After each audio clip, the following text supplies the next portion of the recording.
Good morning, comic book fans. Welcome back to Comics in 5 Minutes. I'm Reverend O'Shorty, and once again, we've totally sold out of all stuff I wanted to review, but you earned a review. And I also read The World Is Effed. I had it on my list for a while. It's something I saw before Christmas, and just the title appealed to me, and I like my cyberpunk stuff, so I thought, yeah, I'll read it, and I finished it today. So I was like, right, okay, let's do a review. Let's get it out there so people can decide whether or not I'm right in when I tell everyone that it's amazing. Although I'm going to, because it feels like it is worth doing, I'm going to start with a couple of very, very small, very minor issues, but they are so minor that I don't think it's really going to get in the way of people's enjoyment of it. First off, I will say I love the smaller format of the trade for this one.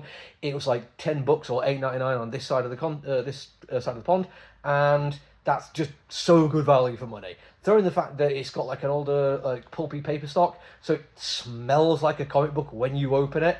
And at no point does that get in the way of the amazing artwork. However, sometimes for very, very good story reasons, we'll have certain entities and individuals speaking, and they will have their text on page being dark blue on a light blue speech bubble, or dark pink on a light pink, etc., etc., and in a slightly smaller format with a slightly smaller font size. That can get in the way, and it slows down the reading just a little bit as you have to focus and make sure you're not misreading something. Minor critique, though. I will also say, as somebody who enjoys quite a lot of cyberpunk and quite a lot of anarchist thought, the idea of there being like, just one cool guy and his friends going and solving all the problems isn't quite how I like my stories.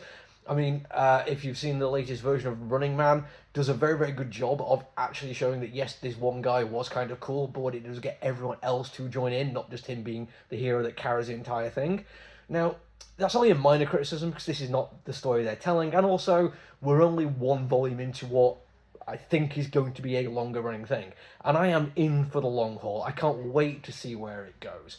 On to things I love about it. First off, already mentioned artwork. It's brilliant. Two different artists on this one, and they're both amazing. There's a certain like Frank Quitely-esque hyper detailed nature to some of it, but in terms of it just being amazing, that probably go, without saying. I'm telling you, it's a great looking book. But the things that they do on top of that, which are fantastic, they still have a very cyberpunk feel to it, but the colouring is a little bit softer, a little bit more hopeful, and it plays really nicely into the way the world works, I think, instead of it being all dark shadows and deep neons.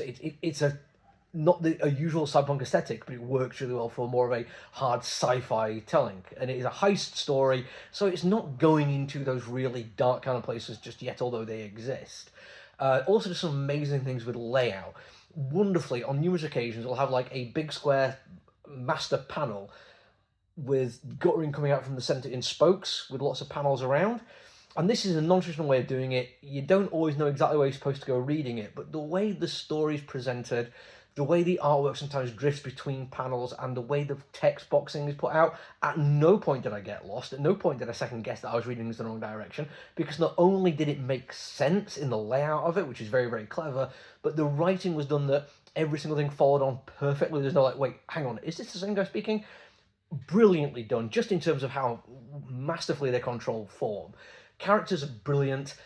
Every single one of them gets their own little special beats throughout. They do a nice little thing of getting the gang together as their own separate little stories after the initial opening heist scene. And I think when they were releasing them in single issues, maybe they did it like with breaking it like a main bit of story and then a background story in each issue. It feels like that would make more sense monthly, which I quite like.